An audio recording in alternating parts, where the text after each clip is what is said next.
Guys, here at Lake Tahoe Computer, gonna do a custom build.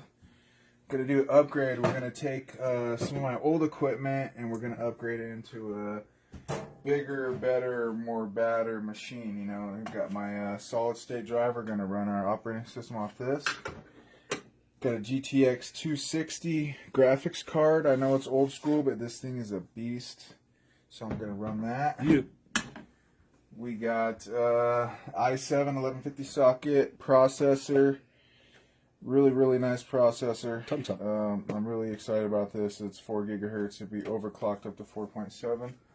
If we want to overclock it, but I don't think I am. Maybe. Got a backup operating system. Windows 8. I do like 8, but I run a 7 shell. I'm going to run the 64-bit right there. We got the external. I mean, not the external, but it's going to be my slave drive. But it's a 1 terabyte for backup for all the videos and whatnot. And then we have the CPU cooler. Got to keep that quad core nice and cool. So that's a really good run term we'll take. This one is going to be nice. And then to power all this fancy stuff, we're going to run an 850 watt power supply. This is a Corsair. This is a really nice one.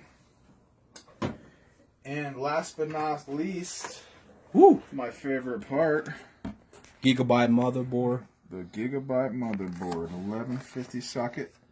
All these nice little gold heat sinks. Plenty of room for expansion, and I can't wait. You can hook up also as well to video cards in here. If we want to, we can crossfire, and that would be cool too, but maybe later. Yep. There it is right there. Let's get it.